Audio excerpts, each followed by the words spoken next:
चिंतित थे। चलिए देखें किस बारे में हम बात कर रहे हैं। बिल्कुल उत्तरकाशी सुरंग, उत्तरकाशी टनल के बारे में बात कर रहे हैं। तो ये सुबह की तस्वीरें थी जब डॉक्टर्स को बुला लिया गया था, एम्बुलेंसेज अंदर जा रही थी और ये लग रहा था कि आज निकल आएंगे। कल ही लग रहा था रात में, लेकिन कल नहीं हो पाया। कहानी आज पे चली गई। आखिर ऐसा क्या हुआ?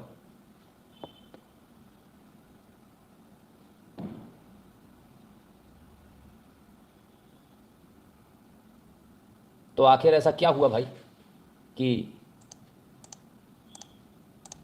कल जो निकलना था वो आज निकले। पहाड़ों में जैसे अपने जागरण होता है, ऐसे वहाँ पे कुछ जगरा करके होता है ना, जगरा, if I am not wrong, मैं शायद सही प्रोनाउंस कर रहा हूँ। तो बताते हैं कि वहाँ पर वो जगराता किया गया था, जागरण किया गया था और उस जगरे में जो है ये बात निकल कर आई थी कि आप भगवान की पूजा करें और आगे का जो काम है वो हाथ से करें तो ये आपका काम हो जाएगा। तो अब बहुत सारे लोग मीडिया में इसको छापेंगे भी नहीं, बताएंगे भी नहीं, पर वहाँ पर जो लोकल है उनके अनुसार ये बात निकल कर आई। तो हमने कहा क्यों ना आप तक ये बात पहुँचा दें। तो बहरहाल कुल मिलाकर जो है सुबह से सरगर्मियाँ तेज़ हो गई थी, लेकिन फिर बाद में फिर कुछ दूसरी रिपोर्ट आई।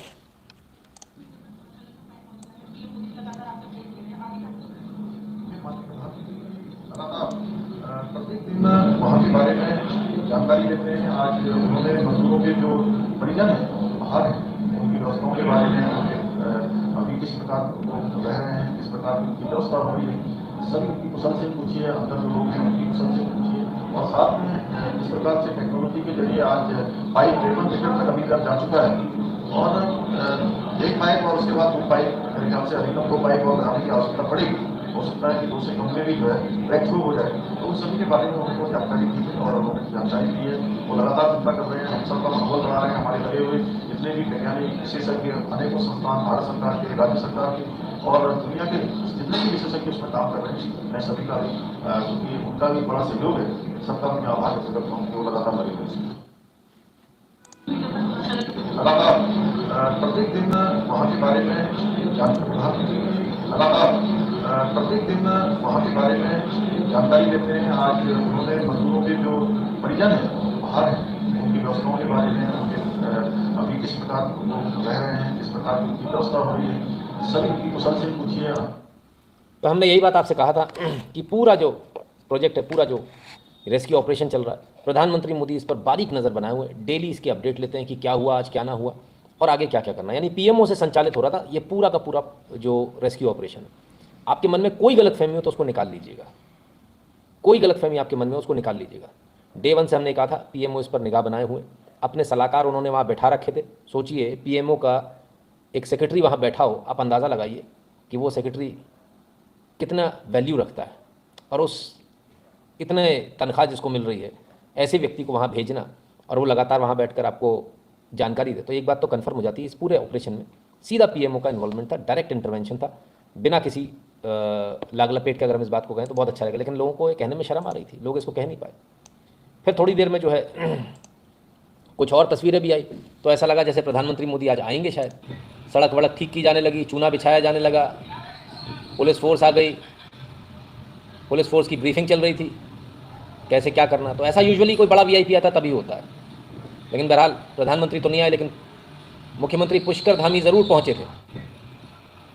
इसको लेकर हमने भी कयास लगाया था, हमने कहा लगता है प्रधानमंत्री आने वाले कुछ, और ये लगभग कन्फर्म हो गया था कि अब ये पहुँच चुके हैं वहाँ तक। लगभग कन्फर्म हो गया था। खैर ब्रीफिंग जो है और भी कई जगह से आई हैं बाहर। तो मैं ये भी बता दूं आपको कि अभी भी वहां पर चिनूक हेलीकॉप्टर, बड़ा वाला डबल रोटर का हेलीकॉप्टर, वो चिन्यालीस और जो एयरफील्ड है 30 किलोमीटर दूर, वहां पर हेलीपैड भी है, बिल्कुल साथ में हेलीपैड भी है, वहां खड़ा हुआ है। उसका लास्ट टाइम है 4:30। उसके बाद वो जो है रात के वक्त नहीं फ्लाई करेंगे उसको। 4:30 बजे के बाद अगर ये डिले हो गया, डिले हो रहा है इस वक्त, तो अगले दिन सुबह उनको लाया जाएगा। वहां पर होल्डिंग फैसिलिटी है, 30 बेड की फैसिलिटी है वहां अस्पताल में, डिस्ट्रिक्ट हॉस्पिटल में, जो बिल्कुल तैयार है, और 10 बेड की फैसिलिटी वहां पर साइट पर है, जो भी तैयार है। तो इसलिए मेडिकल इंफ्रास्ट्रक्चर और मेडिकल वेलफेयर की तरफ से कोई गुंजाइश नहीं छोड़ी है, वो सब ठीक रहेगा। रात के वक्त चिनूक हालांकि फ्लाई कर सकता है, मगर मौसम ही इतना ऐसा नहीं है और इतनी मैं समझता हूं इतनी अर्जेंसी की शायद नहीं होगी। अगर बहुत ज्यादा अर्जेंसी है तो रात के वक्त एक या दो कुछ फैसिलिटी है, 30-30 बेड की फैसिलिटी है वहां पर अस्पताल में, डिस्ट्रिक्ट हॉस्पिटल में, जो बिल्कुल तैयार है इस वक्त, और 10 बेड की फैसिलिटी वहां पर साइट पर है जो भी तैयार है। तो इसलिए मेडिकल इंफ्रास्ट्रक्चर और मेडिकल वेलफेयर की तरफ से कोई गुंजाइश नहीं छोड़ी है, वो सब ठीक रहेगा। रात के वक्त चिनूक हालांकि फ्लाई कर सकता है, मगर मौसम ही इतना ऐसा नहीं है और इतनी मैं समझता हूं इतनी अर्जेंसी की शायद नहीं होगी। अगर बहुत ज्यादा अर्जेंसी है तो रात के वक्त एक या दो कुछ एम्बुलेंस के अंदर जल्द से जल्द नीचे ऋषिकेश को लाया जा सकता है। तो चिनूक हेलीकॉप्टर जो है वो तैयार है, अगर रेस्क्यू करने की ज़रूरत पड़ेगी तो ऐसे रेस्क्यू किया जाएगा। तैयार था भी है, ऐसी बोल दिया, बोले रात में नहीं उड़ेगा। हालांकि सिर्फ एयरफोर्स के ही हेलीकॉप्टर्स रात में उड़ते हैं, बाकी कोई नहीं उड़ते। डबल रोटर वाला बड़ा वाला, यही बताया था, डबल रोटर वाला बड़ा वाला। हाँ, तो चिनूक हेलीकॉप्टर जो है ये तैयार तो था, लेकिन ये तब काम आता जब 4:30 बजे तक शाम के यदि ऑपरेशन कंप्लीट हो जाता। अब क्योंकि 4:30 बजे तक नहीं हुआ तो चिनूक हेलीकॉप्टर जो है ये काम नहीं आ पाया। कल आ जाए तो बात अलग है, लेकिन फिलहाल तो ये काम नहीं आया। तो पूरी ताकत झोंक दी गई थी, सारे डिपार्टमेंट झोंक दिए गए, सेना झोंक दी गई, चिनूक हेलीकॉप्टर झोंक दिए गए, सब कुछ झोंक दिया गया। तो असल में इतनी सारी मेहनत जो करी, और इस मेहनत के पीछे असलियत में राज क्या है, इसका असली राज आज सुबह आपको देखने को मिला। जिन लोगों ने देखा और जिन्होंने नहीं देखा उन्हें बता दूं, ये असली राज है।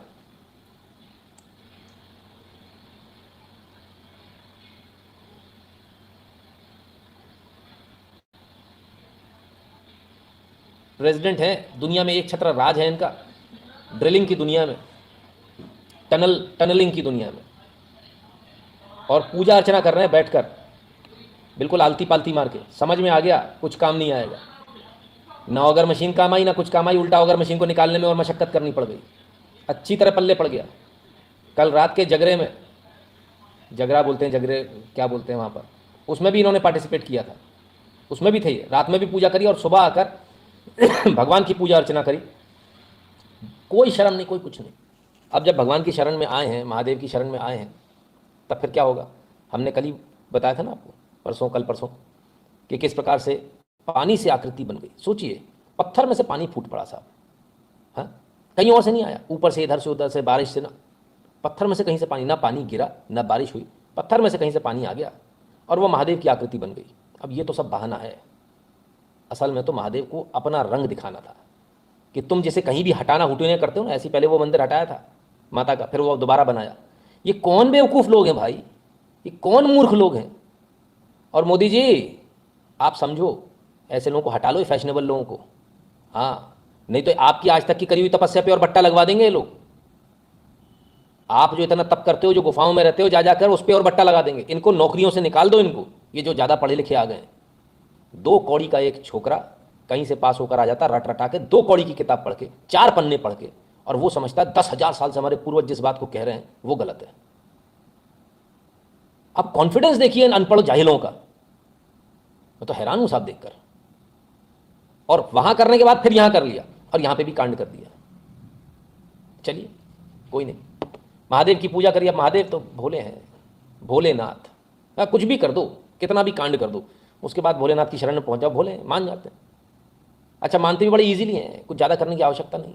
बाकी सारे भगवानों को ऐसा करो, अनुष्ठान करो, योगा करो, कुछ नहीं, गाल बजा दो हो गया काम, डमरू बजा दो हो गया काम, जाके ढोक लगा दिया। अच्छा, चढ़ाने में भी क्या, 56 भोग लगते हैं, और यहाँ धतूरा ही चढ़ा दो। मतलब ऐसी ऐसी चीज़ है। भोलेनाथ तो वाकई में बड़े भोले हैं, धतूरे में मान जाने वाले हैं, वो पीले वाले फूल में मान जाने वाले, ऐसे भगवान तो शायद ही कहीं मिले। एक कहानी आ रही है यार, पता नहीं मैंने आप लोगों को सुनाई कि नहीं सुनाई। एक चोर था, तो चोर को किसी ने बताया, उसको बड़ी उसने महिमा सुनी कि भाई भोलेनाथ जो मांगो सो मिलता है। अच्छा, अब चोर ने तो दुनिया भर की चीज़ें देख रखी थी। उसने देखा था भगवान कृष्ण का मंदिर, भव्य मंदिर, उसने देखा था भगवान राम का मंदिर, भव्य मंदिर। अब भोलेनाथ के मंदिर गया तो देखा कुछ भी नहीं। बोले आए, सब खाली खल्लास। अब बोला यार अब क्या करें, यहाँ तो कुछ मिलना ही नहीं है। वापस लौट लिया, कुछ नहीं, एक पिंडी रखी थी। बोले यार बताओ यार, कुछ है ही नहीं। बोला चलो मिठाई उठाई किसी ने चढ़ाई वही खा लूँ। तो देखा धतूरे चढ़े। बोले अरे भगवान, ये तो इस लायक भी नहीं है, इनके पास से कुछ मिलना, कुछ इनसे मांगना तो छोड़ो, इनके पास तो मिठाई का 2 दाने भी नहीं मिलने वाले। वापस जाने लगा, अचानक उसकी निगाह ऊपर पड़ी। बोले घंटी लटकी है यार। मैंने कहा चलो ये घंटी उतार के लिए चलते हैं। अब वो घंटी तक पहुंच ना पाए तो पिंडी पर चढ़ा और घंटी उतारने लगा। और जैसे ही वो घंटी उतारने लगा, बोले पीतल की घंटी बिक जाएगी। जैसी घंटी उतारने लगा, भोलेनाथ प्रकट हो गए। तो बोले बोले बोले मांगो, क्या मांगते हो? तो बोले महाराज आपसे क्या मांगेंगे, आपके पास तो कुछ है ही नहीं, खुद के पास कुछ है नहीं, ऊपर से नीचे तक भभूत रगड़े खड़े हो और ये जरा सा जो है एक खाल लपेट के खड़े हो, आपसे क्या मांगे? आपके पास तो खुद कुछ नहीं है देने को, आप मेरे को क्या दोगे? तो भगवान बोले नहीं मैं प्रसन्न हुआ। तो फिर चोर के मन में एक सवाल आया। बोले कि मुझसे क्यों प्रसन्न हो गया, मैं तो चोरी करने आया। तो बोले लोग मेरे ऊपर फूल चढ़ाते, धतूरा चढ़ाते, मैं उसमें प्रसन्न हो जाता हूँ, तूने तो खुद अपने आप को पूरा मेरे ऊपर चढ़ा दिया। पिंडी के ऊपर खड़े होकर वो निकाल रहा था। तो भोलेनाथ इतने भोले कि उनको पता तो है चोरी करने आया, पर वो ये देख रहे हैं कि भाई कितना ये है कि अपने आप को ही इसने चढ़ा दिया। तो कभी कभी ऐसा भी करवा देते हैं भोलेनाथ, चोर से भी ऐसा पुण्य करा दिया कि चोर ने अपने आप को ही समर्पित कर दिया भगवान को। तो खैर फिर भगवान ने उसको वर दिए, वो बात एक अलग है। तो भोलेनाथ इतने भोले हैं, जिस भोलेनाथ के मंदिर को, जिस मंदिर को आप हटाते हो वहां से, जिस देवभूमि को आप मानने से इनकार करते हो, जहां साक्षात देवताओं का वास है, जहां भोलेनाथ स्वयं भोलेनाथ की भूमि है भाई, पहाड़ तो भोलेनाथ के हैं, भगवान शिव के हैं, वहीं तो रहते हैं और कहाँ रहते हैं। इसके बावजूद आपने पूरी ताकत लगा दी, ऐसी drilling, vertical, horizontal, tackle pickle, वो अमेरिकन मशीन, ऐसा वैसा, कहाँ हुआ? सब फेल है गई। क्या उखाड़ लिया? कुछ उखाड़ा? पाइप टेढ़े पड़ गए, बर्मा फंस गया, काट काट के मशीन निकालनी पड़ी। ये आपकी हैसियत है, ये आपकी औकात है। बड़ी गाजे बाजे के साथ मैं बिल्कुल सरकार से मैं बिल्कुल एकदम 2 टूक बात करूंगा, क्योंकि आज आप जीत गए हो, आप कोई ऐसी स्थिति नहीं है कि कोई ऐसी स्थिति हो कि आप कोई लाग लपेट की या कोई चुप रहने की आवश्यकता हो। आपने तो अपनी एड़ी चोटी का जोर लगा लिया था, माई बाप। अमेरिका से लोगों को बुलाया था, एक्सपर्ट लोगों को बुलाया था, क्या हुआ? कहाँ रह गई आपकी अमेरिकन मशीनें? कहाँ वो अमेरिकन टेक्नोलॉजी, सोनार वोनार क्या क्या लाए थे आप? तो इतनी सारी मशीनें, क्या हुआ? कुछ काम नहीं आया, सब फंस के रह गया। वर्टिकल ड्रिल भी मार रहे थे आप, तो उसकी नौबत ही नहीं आ पाई। खैर तो क्या समझकर आप लोग क्या समझे थे? हमने पहले दिन ही कहा था ये सब बंद कर दो, इसकी कोई आवश्यकता नहीं है। हाथ जोड़ के भगवान के सामने बैठ जाओ, सारे काम हो जाएंगे। आपको समझ में नहीं आया, अंग्रेज को समझ में आ गया। वो हाथ जोड़कर बैठ गया, रात भर जगराते में बैठा, सुबह उठ के पूजा करी, और उसके बाद में नतीजा, अरे भोले बाबा को अगर आप मानोगे तो भोले बाबा को निराश थोड़ी करेंगे। नतीजा ये रहा आपके सामने, सभी 41 मजदूर सकुशल एकदम अपने पैरों पे चलते हुए बाहर।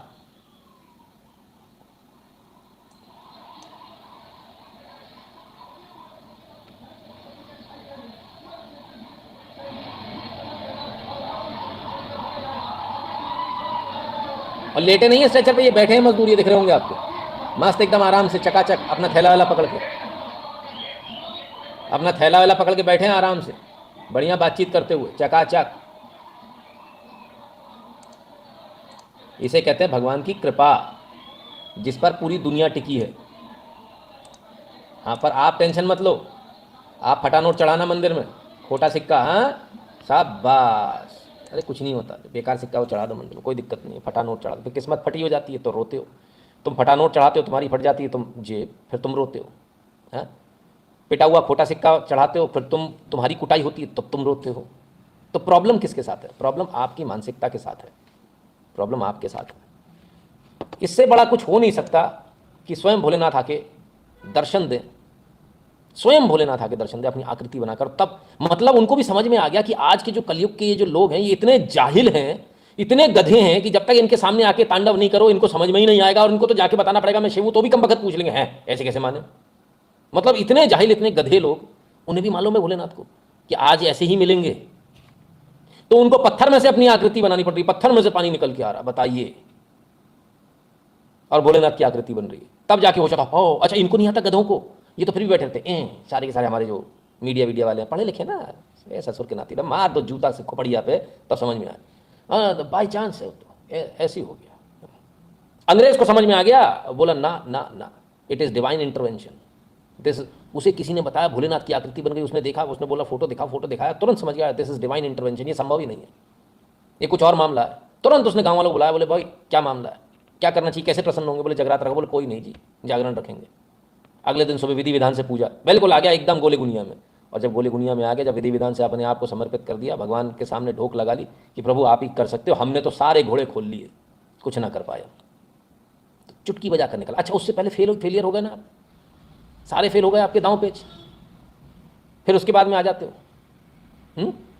कमाल है। तो फिर निकले कैसे, अगर मशीन तो फेल हो गई थी। हाँ ये बड़ा सवाल है, निकले कैसे, ये भी तो आपको देखना पड़ेगा कि कैसे निकले। चलिए ध्यान से देखिएगा। हाँ हा क्या बात है, ये तश्तरी है शायद हाथ में। अरे भाई साहब, इससे खोद खोद के हाथ से, तवे तश्तरी से, तश्तरी है भाई। हाँ ओरे हो ऐसे खोद खोद के। जब कोई काम नहीं आया तब कौन काम आया जानते हो, अंदाजा लगाओ।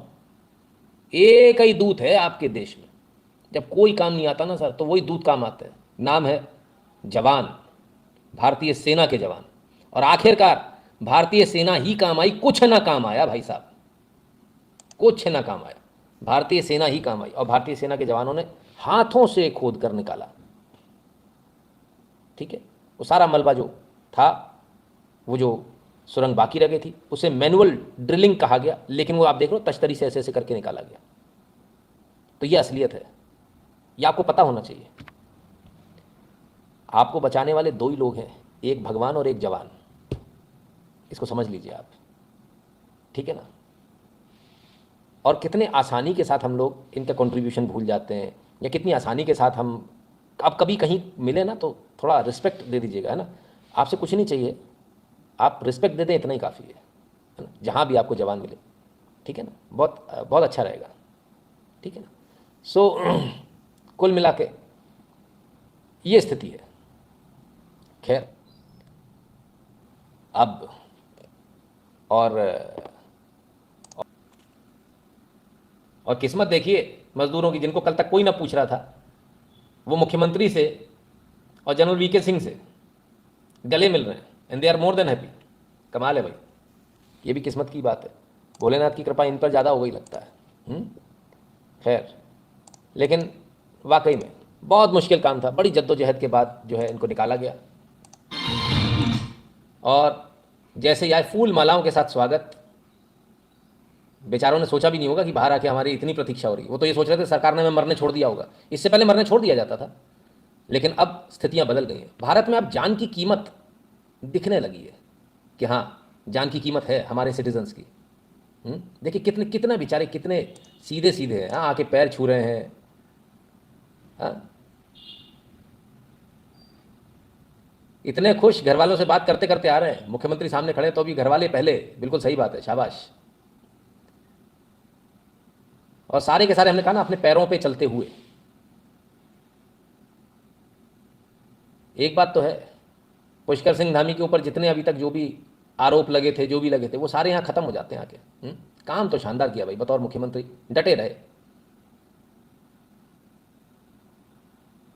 अच्छा, मजदूरों को भी मजा आ गया एकदम बाहर आके, जान में जाना ही, दूसरी जिंदगी मिल गई। सो अंदर सोच रहे होंगे कभी बाहर निकलने को मिलेगा भी कि नहीं मिलेगा, लेकिन बाहर भी निकले, अपने पैरों पर भी आए, और बाहर स्वागत, शॉल, माला, श्रीफल। ये नया भारत है सर, ये नया भारत है। यहाँ आपकी जान की कीमत है। वो पहले जैसा हाल नहीं है कि बस कुछ भी है जो चला दो, कुछ भी है, आदमी बचे तो ठीक, नहीं बचे तो ठीक।